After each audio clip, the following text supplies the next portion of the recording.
Okay, good morning, good morning. Parang unang hirit lang.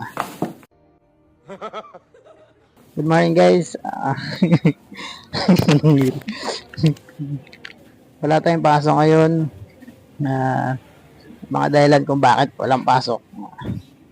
Bakit hindi tayo pumasok. Misin lang natin yung mga hinigyan natin para medyo malinis. Wala kaming pakialam!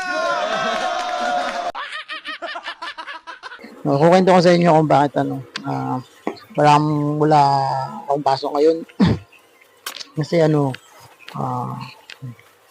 resign ako kasi may mga bagay na dapat mag-resign na talaga. Uy, sana all! Okay, meet me aso, Ipar. Yan, so yan siya. Bago gupitan. So cute. Napaka-sweet na aso. Yan yung sinaing naming panis na. Yan, tapos may isa pa dito. Panis na rin. Taran! Kaya kailangan na nating lagay sa plastic.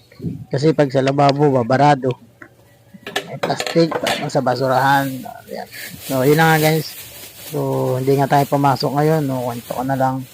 Parang may naamoy ako hindi maganda. Kasi, alam niyo yun, yung, makakredit lang dito yung mga, yung mga, panyang medyo gipit sa budget. No, so, hindi tayo pinapasahod ng mga ilang linggo.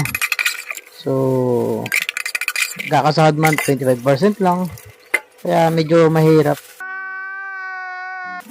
Tulad ko, nangungupahan ako. And then, syempre, medyo tumutulong tayo sa pamilya natin. Kaya, yun.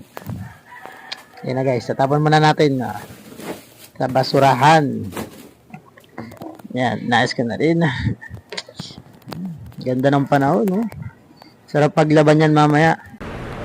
Pwede na! Pala guys, habang naglalaba tayo, magkukwento tayo. Kaya abangan nyo. No? So, yun na nga, no? Resign ako kasi dahil hindi natin napasahod. And then, tagal na rin naman ako. Pero, ako, 11 months na, 11 months. No? Sa trabaho. Sa tingin nyo guys, okay lang na, no? Okay lang yung ginawa ko, nag-resign na ako. Dahil sa hindi ako napasahod ng mga ilang araw. Hindi lang ilang araw. No? Kasi medyo nagpapang-abot na yung cut-off sa cut-off. Eh, ang namin, pondo namin, 15 na. So, sobrang mahirap, di ba? Mahirap mag-budget ng pera. Isang 15 na. Kasi hindi ka pa mapasahod ng maayos. So, nag-decide ako na mag-resign, and then kailangan din mag-render. Siyempre, i-render tayo. Hindi totoo yan. Bola lang yan. Sira ulo. So, ako, tinatamad na ako mag-render guys. Alam niyo ba? Kasi hindi ko alam kung mabayaran ba ako sa panag-render ako. And then, tulad nga nun, yung benefits ko, simula pumasok ako, hindi pa nahulugan kahit isa. So yun, hahabulin ko pa yun. Ang daming nahabulin. Kaya ang hirap. Kaya kung mag-render pa ba ako, hindi. Comment nyo guys kung dato ba ako mag-render. Suggestion, bigay kayo suggestion.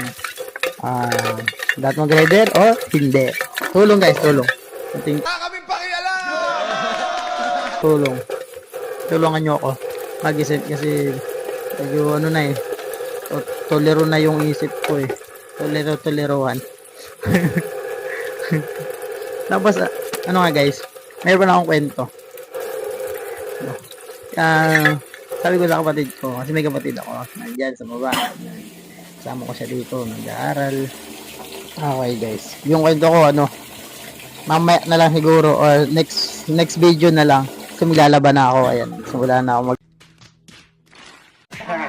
maglaba. Ito, may kwento ang sarili kami eh. Kukwento yan. Yung lalaki na yan, magkukwento yan. Dami niya sabihin yan, balo yan eh. Yun nga. Parang may naamoy ako hindi maganda. Hindi lang balo yan, si Raulo din dyan. Kaya guys, makinig kayo sa kwento niyan. Medyo, sa ano din yan, about din sa ano, kung bakit nag-resign. Tindihin nyo na lang kung anong kwento niya. Medyo ano pa yan, tuliling pa yan eh, oh. Tulala pa, di mo alam kung ano ba, kuwanta ba talaga o hindi eh. O patay, tama pa. Baliw na. Sasalita po. Gusto mo sabihin, ako...